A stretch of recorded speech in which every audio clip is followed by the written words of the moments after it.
Assalamualaikum warahmatullahi wabarakatuh. Hai. Selamat pagi anak-anakku. Apa kabar hari ini? Semoga anak-anakku semua baik ya. Amin. Baik, hari ini kita akan belajar tematik di tema 4, subtema 1. Muatan pelajarannya ialah bahasa Indonesia.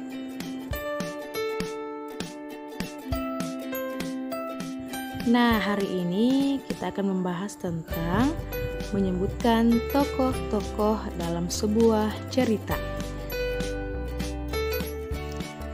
Tokoh adalah pelaku dalam sebuah cerita. Tokoh terbagi dari dua, yaitu tokoh utama dan tokoh pembantu. Nah, dalam karya sastra, seseorang yang berperan dalam suatu cerita disebut tokoh atau pelaku. Nah, tokoh atau pelaku memiliki karakter dan sifat yang berbeda-beda untuk memunculkan konflik. Sekarang mari kita lihat pengertian tokoh utama dan tokoh pembantu. Jadi, tokoh utama adalah tokoh yang paling dominan peranannya dalam sebuah cerita. Nah, tokoh utama juga sering disebut dengan tokoh sentral karena menjadi pusat cerita. Selanjutnya kita pindah ke tokoh sampingan. Jadi tokoh sampingan adalah tokoh yang terlibat dalam cerita namun perannya tidak begitu dominan. Jadi tokoh utama berbeda ya nak dengan tokoh sampingan. Jadi intinya adalah setiap cerita tentunya memiliki tokoh. Sekarang mari kita lihat jenis tokoh dalam suatu cerita menurut wataknya. Yang pertama adalah tokoh protagonis, yang kedua tokoh antagonis, dan yang ketiga tokoh tritagonis.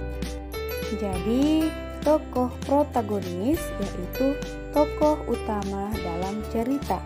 Nah, biasanya digambarkan dengan kepribadian yang baik. Selanjutnya, tokoh antagonis. Jadi, tokoh antagonis yaitu penentang tokoh utama. Biasanya digambarkan dengan watak yang jahat. Jadi, yang terakhir ialah tokoh tritagonis, yaitu peran penengah yang menjadi pendamai antara tokoh protagonis yang baik dan antagonis yang jahat.